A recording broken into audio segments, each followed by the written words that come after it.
Hey everybody, General Scar here.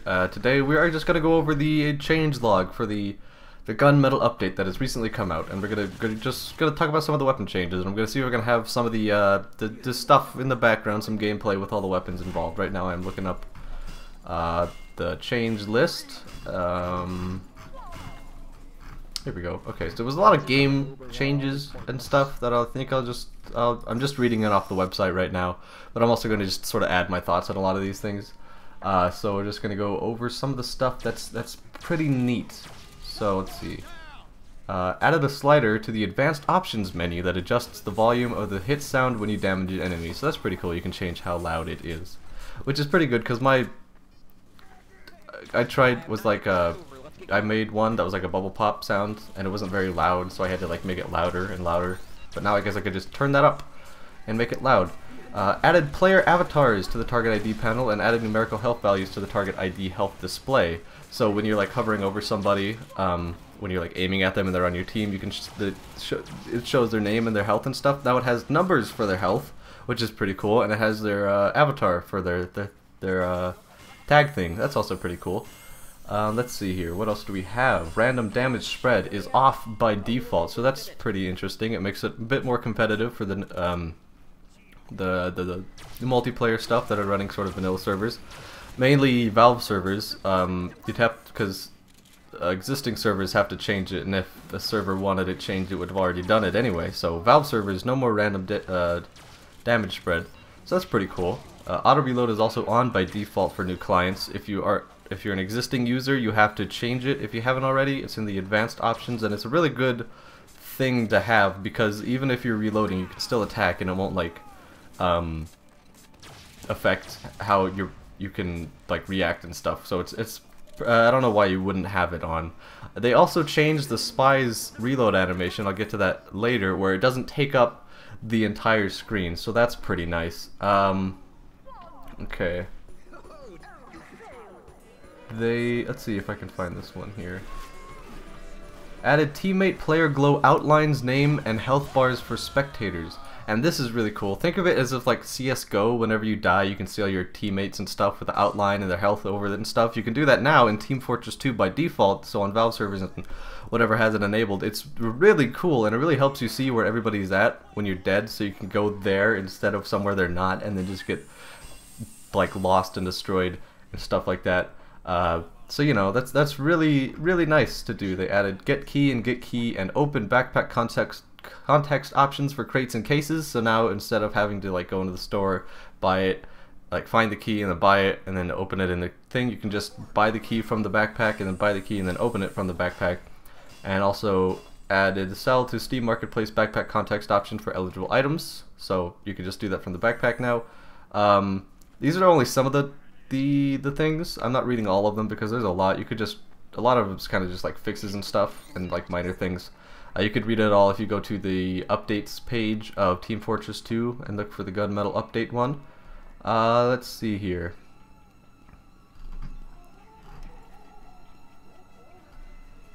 Okay, so I think that's most of the things. See, some man versus machine. Expert tours now require completion of at least one advanced tour, so you won't just get like a bunch of noobs in there. Nerbs. Okay. And then fixes. Skill respecs are now unlimited, so that's pretty cool. So you could just like respec your character as much as you want, pretty much, and just like rebuild it if you messed up at some point or something like that.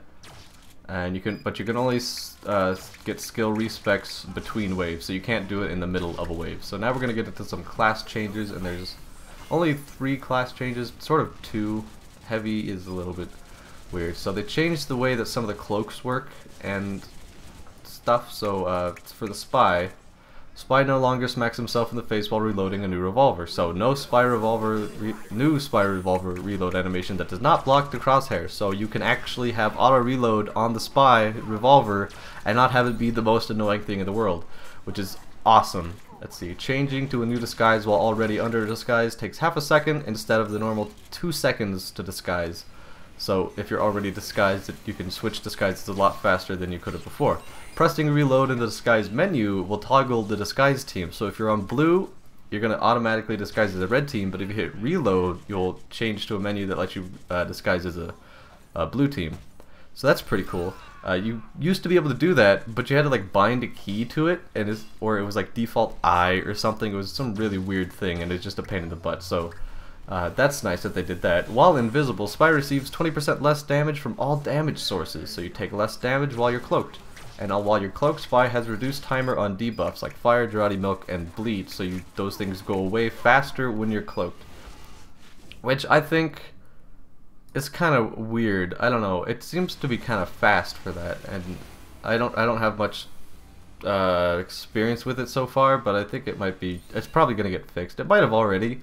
I'm just reading when it got released. There's been like 5 patches since then to do like balancing and fixes and stuff like that. So you know, whatever.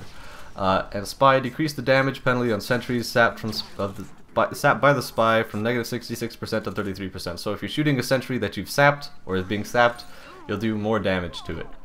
Engineer had a big change in how its construction thingies work. So basically how wrenches affect building speeds. Construction boosts from multiple sources is now additive instead of multiplicative. Calculations are based around a 1x base building speed.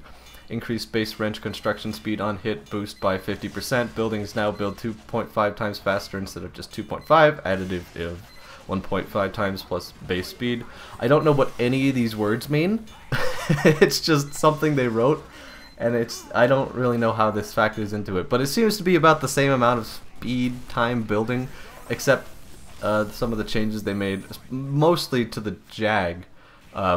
It actually builds things faster, which is really nice. Teleporters and dispensers redeploy 50% faster, 2.5 times without wrench boost, and 5.5 times with wrench boost, picking up building speed penalty reduced from 25% to 10%, so you run faster while you have buildings picked up now. Well, that's pretty nice.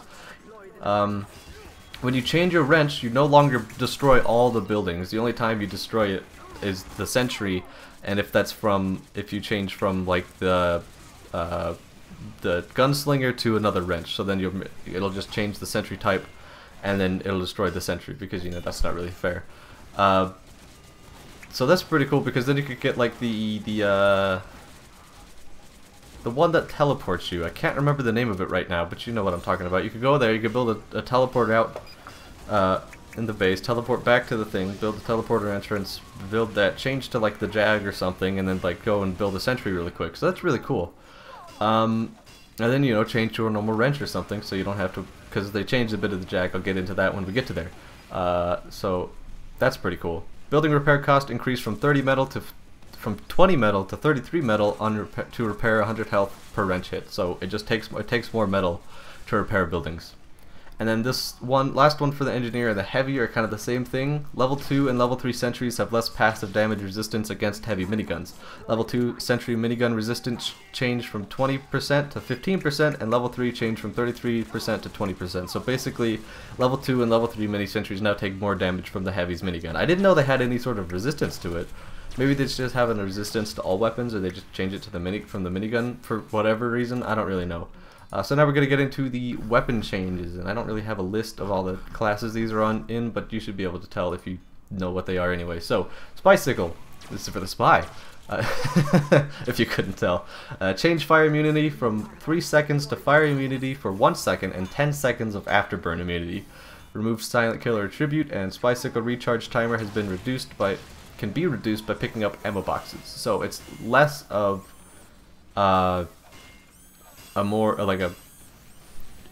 you can easily get caught on fire more. It's good for like a one-time thing, running through a pyro's flame for like a quick spy check thing. So that's pretty cool.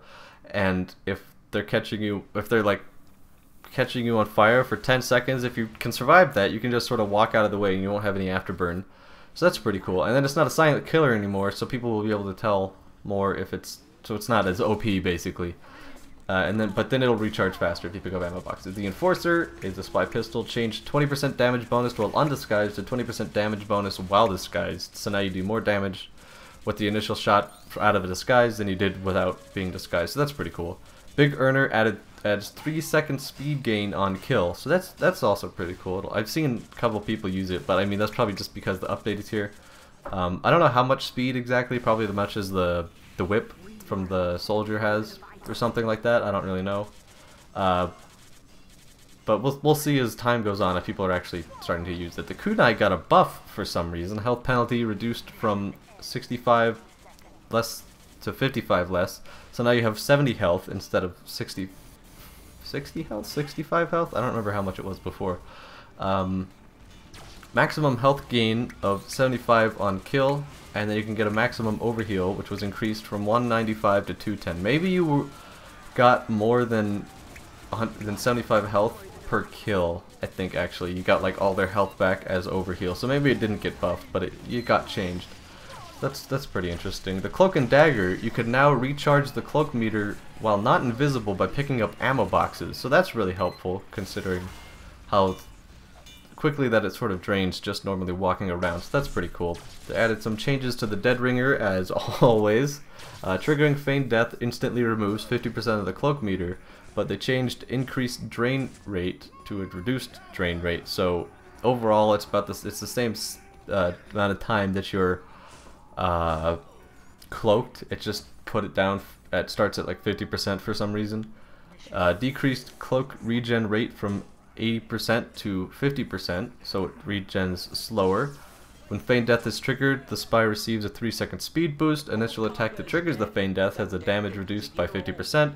Damage resistance on triggering Feigned Death scales over time, so you go down from 65% to 20% over 3 seconds of damage resistance, so then it becomes like a normal invisibility watch. And also Feigned Death has no bump shiver for 3 seconds, but then after the 3 seconds is over, it's basically just like a normal invisibility watch, and you can no longer pick up ammo for the cloak while you're cloaked, so you can't keep being dead while you're dead, if that makes any sense. So now we're moving on to engineer weapons. The gunslinger / mini sentry. Mini sentries can now be repaired, which is pretty cool. Mini sentries can now be wrenched, construction boosted. I thought you were able to do that before, but I guess not. Mini sentry base build speed is decreased. Mini sentries that are wrench boosted build slightly faster than previously, so it's wise to hit them with a wrench at least once or twice, because it'll build slower if not. Mini sentries start at 50% health on construction and gain health during construction instead of starting at 100%. So you can destroy them in like one rocket or whatever now. Metal gibs from destroyed mini sentries no longer grant any metal. So there you go. There's a minigun, mini sentry, whatever. I don't know if it's good or bad. It's just, you know, whatever. Thompson 6000 Uber and cloak drain decrease for over distance from target. Decrease starts at 512 hammer units to 0 drain at 1,563 hammer units. I don't know how long a hammer unit is, but basically the farther away somebody is, the less cloak or uber they're going to be drained.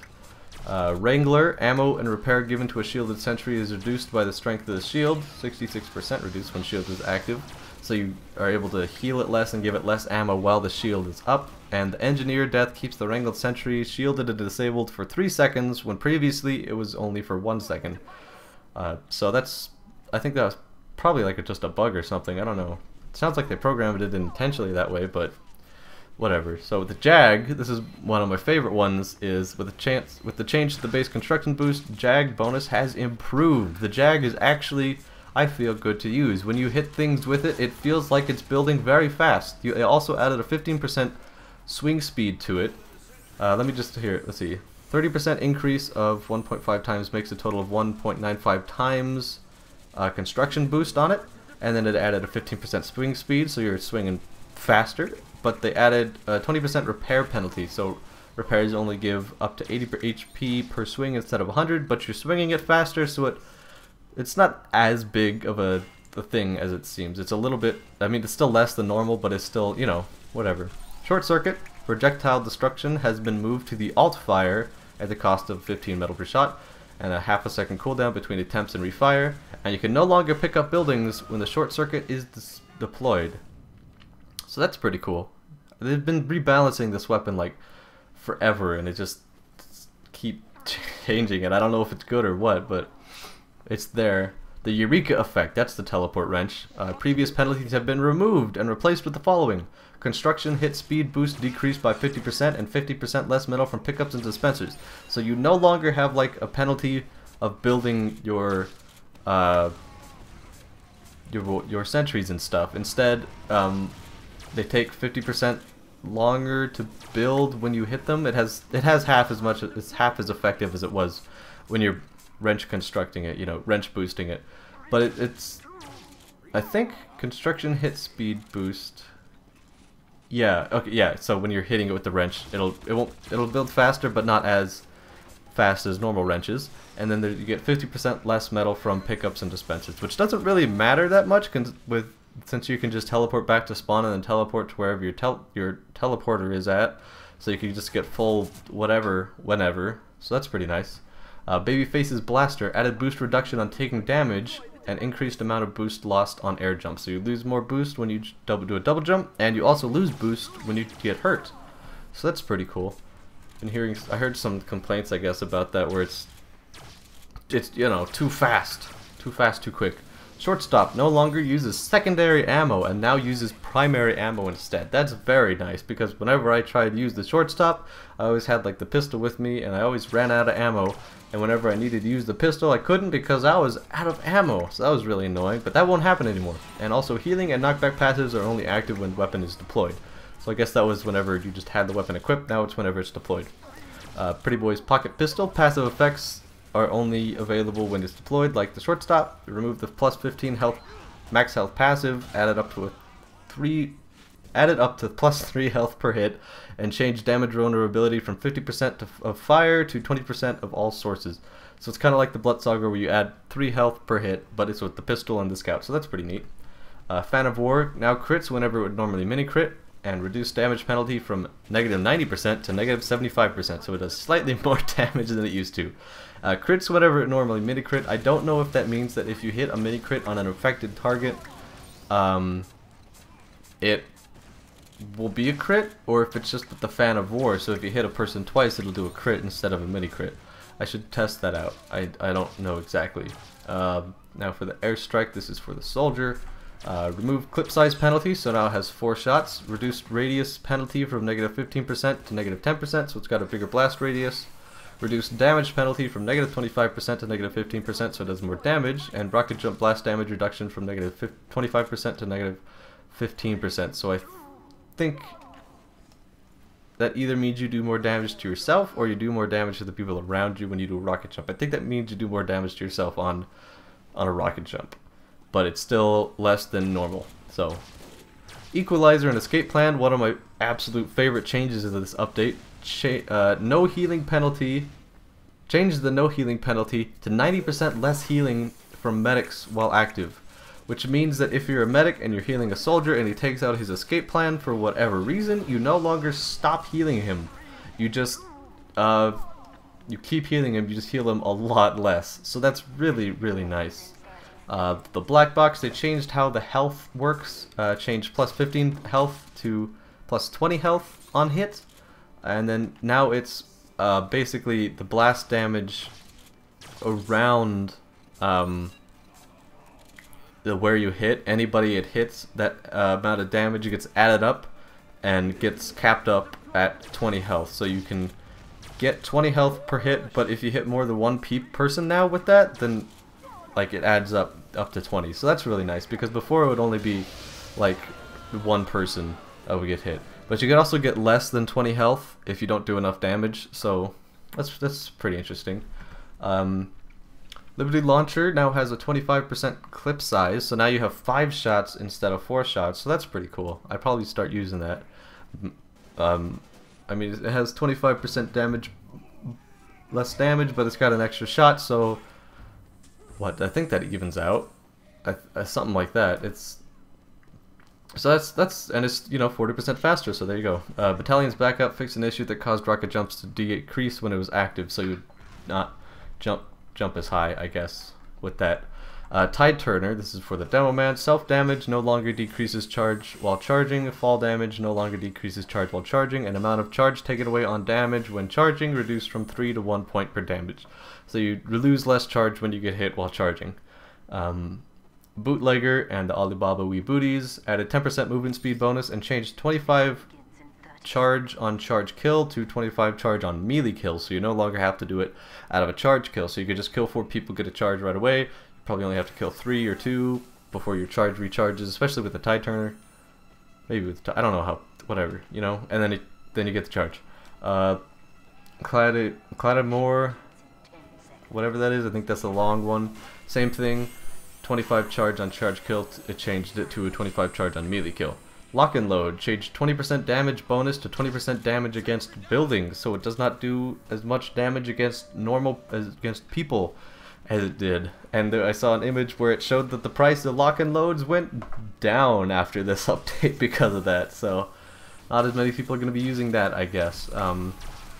Iron Bomber removed damage penalty on self-detonate and reduced radius penalty from -20% to -15%. So that's pretty good. The Iron Bomber, if you don't know, is the one that they added like the last weapon update with the Demo Man, with basically Demo Man getting all the weapons almost. Well, there's only 3, you got 2 out of 3, whatever. Where it's basically a normal grenade launcher, except the pills, they're circles, they're spheres, and they don't roll as much, so they're better to like set up traps, sort of, in some instances. They're basically like 2 of the same things, just sort of like a different mode turned on. So and it had like a damage penalty if it didn't get a direct hit, which made it pretty much worthless as some sort of trap thing. You might as well just use it as a grenade launcher, so it's nice to see that they fixed that. Quickie Bomb launcher damage now increased based on charge amount when the bomb is fired. Makes it seem kind of pointless for the Quickie Bomb launcher, I guess. It's supposed to be you shoot it out quick and it gets blown up, but I don't know. I don't know how it changed the damage. I don't know if it's going to be the same for no charge as it was before, and then the farther you charge it, it just does more damage, or what, so it doesn't say anything about that. Whirlpool Caber, this one makes me very sad. Reduced explosion base damage from 100 to 75, and reduced damage ramp up bonus for close range attacks. Now it's the same as other explosive weapons. So you can't really go around cabering people anymore and just killing them in one hit, that makes me super duper sad, because that's like one of the fun things there is to do in this game. And it's gone. Oh well. Now we're on to the Pyro. Flare Gun, added text to describe 100% critical hits on burning targets. Scorch Shot, reduced damage penalty from -50% to -35%, so it does more damage now. Has increased knockback on burning targets, so you knock them back further if they're already on fire. And increased the blast radius from 92 hammer units to 110 hammer units. I don't know how big that is. Hits and explosions always mini-crit burning targets, which seems now does that with like all flare guns, which is pretty cool. Detonator, added text to describe 100% mini-crits on burning targets. Slightly reduced blast jump height when doing a detonator jump. Slightly increased blast jump height, excuse me. Increased blast radius from 92 hammer units to 110, same as a Scorch Shot. Detonated explosions, now also mini-crit burning targets. Increased base damage penalty to -25%. Increased damage penalty to -25%, so now it does less damage, I guess. And increase the self-damage penalty from 25% to 50%, so you do less damage to people and you do more damage to yourself. And I hadn't seen many people using the detonator, so I don't really know why they nerfed it that way, but okay. On to the medic, the vaccinator, and I've been hearing a lot of complaints about this. Vaccinator fixed a bug that gave Vaccinator patients full crit immunity. Vaccinator-based resist does not grant any crit resistance. Vaccinator Uber deploys now always take exactly 1 bar of Uber charge. Vaccinator Uber deploys gives the patients a 2.5 second bubble of 75% damage resistance to the current resist type and full crit resistance to that type. The bubbles do not disappear if the medic stops targeting the current patient. Multiple bubbles of different types can be applied to the same patient or multiple patients given the same resist Uber, each consuming 1 charge. So now you don't have to be healing them, healing the patient while the whole time that the Uber's active. Basically you do that and you can move on to how the bubble for 2.5 seconds, which is pretty cool. So you can do that to a couple different people with different kinds of resists and stuff. But Vaccinator Uber build now suffers the same penalties as other mediguns when it comes to multiple medics of the same target and max overhealed patients. Decrease the bonus healing a medic received for properly selecting the right type of damage resistance from 25% to incoming damage to 10% of incoming damage, so you gain less health as if your patient is being attacked when you have the correct type of damage resistance selected. And then they added a penalty of 66% decreased Uber build rate while healing an overhealed patient. And that there was a video of how slow that really is. They got 2 bars of Uber about the same time it takes to get a normal Uber charge, and it lasts like not twice as long. And it's really stupid because I mean, it's because you're gonna be healing overhealed people. I mean, at the beginning of the round or whatever, you're just gonna go around healing everybody else. But in the heat of the battle, you're gonna be healing one person mostly, to sort of, you know, just keep them alive while they're doing all the damage. And if you can't heal overhealed patients, or you can't get Uber from that as fast as you could, then it's just like, why use it? So it's pretty stupid, and hopefully they'll change that too. Solemn Vow added 10% attack speed penalty, so you attack a little bit slower with that. Onto the Sniper, the Sydney Sleeper. Rarity now applies on all scoped shots. Duration scales with charge duration, so now it goes from 2 seconds on a non-charged shot to 8 seconds on a fully charged shot. You still have to be zoomed in for it to apply Rarity. You can't do it with no scopes and stuff. Bizarre Bargain, no longer loses heads on miss. Collecting a head requires a headshot kill and not just a headshot. Each head boost charge rate. Wait, I think that's typed weird. Each head boosts. Oh no, never mind. Sorry, I missed an S. Each head boosts charge rate by 25% up to 200%. Charge rate penalty changed from -20% to -50%. So basically, you start out at a slower charge, but you build up to like a higher charge faster, I guess. It requires 2 headshot kills to be back to base speed and 6 kills for 200% charge rate, and you don't lose charges on missed headshots anymore. So that's, you know, that's reasonable.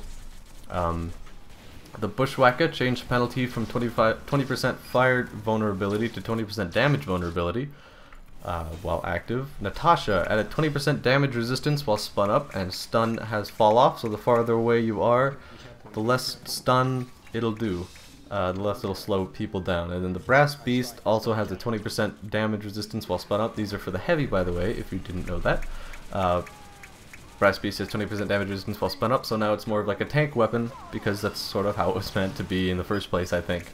Tomislav now is now 20% more accurate, so it has less spread, and it increased the spin-up bonus from 10% to 20%, so it spins up faster. Family Business now has a plus 15% increased attack speed, and I think that's the shotgun that he has. Warrior Spirit now gives you plus 10 health on hit. Eviction Notice has a 3-second speed boost on hit.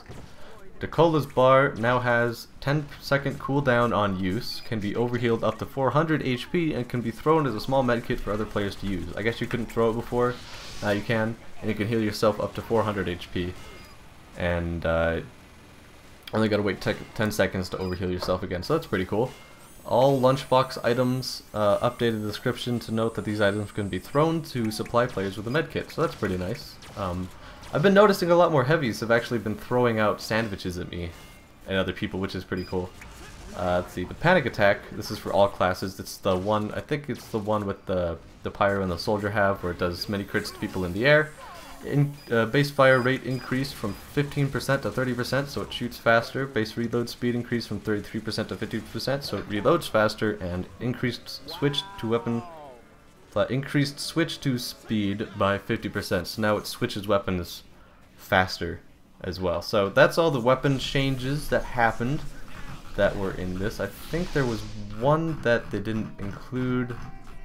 I will go through right here. Oh, wait.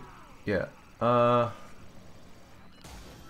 well, here we go. Okay, so here's this was updated today. Or yesterday. I'm sorry. Here's they added, okay, so 2 updates they added yesterday on the July 6th. So it's probably going to be like 2 days from when I upload this or something. Scorch Shot added a negative 35% self-damage force penalty, so you have reduced blast jumping, so I mean, not many people did it with Scorch Shot anyway because it wasn't as viable as the detonator, and it's probably not as good with the detonator anymore since it has like the same thing. So that's kind of sad. And then the Vexinator that fixed the Ubercharge penalty no longer applies during setup time. So that's better, I guess, but I mean it's not like it was going to. I think that's the charge rate on overhealed players. It's not like that was going to really affect it anyway, since you have so many people to heal anyway. You're not really gonna, unless you have like 3 medics on your team, you're not gonna have too much of an overheal bonus problem there. So I don't know, it's still kind of stupid, but so that's all the updates for the gunmetal. This is all the weapon changes and stuff like that, and small fixes and stuff. You could look at the the website if you want to see all the different kinds of changes they did. You get contracts, like with the big update stuff. You get contracts where you have to fulfill certain objectives, and every time you do, you get a point, and when a certain amount of points, 1, 10, or 20 or something like that. And when you get all those points up to 100, then you get a box which you get a special weapon in, and then you can fulfill bonus objectives, which is basically just like, which is like the advanced objective, the one that's worth 20 points. If you do that a couple more times, then you get, I think you get like a higher tiered box that you can open. I haven't really got one yet because of all the just like the kind of annoying. I don't know, but you know, it's pretty cool. I'm probably gonna try and get one with my next next crate that I get, depending on what it is, because a lot of the times it's like do some advanced thing or it's win a match, and I start out winning the matches on my team pretty well, but then once I finish it, we're like losing really bad, so it's just kind of, it's weird. I don't know, but that's just my problem. So that's the gun metal update, weapon changes basically. It's pretty cool. I would recommend trying it out. They added 4 new maps as well. See if I can find out what they are here. Yeah, okay, so they added Powerhouse, which is a 3-point CP map. It's like 5 CP, except there's only 3 control points, so it's mostly a battle for the middle control point, which it's pretty fun. There's a new payload theme map, a payload map. There's the King of the Hill map, and then another payload, 2-stage CP attack defend map. So that's pretty cool. I haven't played the CP attack defend map yet. I've played all the other ones, and they're pretty good. Except Sujin, this is the King of the Hill one, and it feels like it all just sort of happens in one spot. I don't know, there's a lot of different areas you can go off and do stuff in, but it doesn't really matter. There's like a straight shot to the cap from spawn, but I mean, I'm gonna have a video on that up later, and just, oh yeah, they also added some taunts. They added 3 taunts. One that's kind of like a new kind of conga, but it's like the Russian dance where you crouch and you put your legs up and stuff like that, and it's all fun and dancey and stuff. And I kind of like the song better than the conga song, but that's just my opinion. They also added the box trot for the scout, which is basically like Snake's cardboard box, but for the spy. I think I said for the scout. I meant the spy. And they added a pose taunt for Heavy, where he just does like muscle man poses. So that's pretty cool. And 5 new achievements. Yeah. So that's pretty cool. So yeah, I'm gonna have a video up of the King of the Hill map soon. I have it recorded. I just have to whenever it gets uploaded, and you can see some of the gameplay there and some of the weapons that I got, and they're kind of dumb looking, but whatever. They're mine, and I will appreciate that. So, okay. Well, see you guys next time.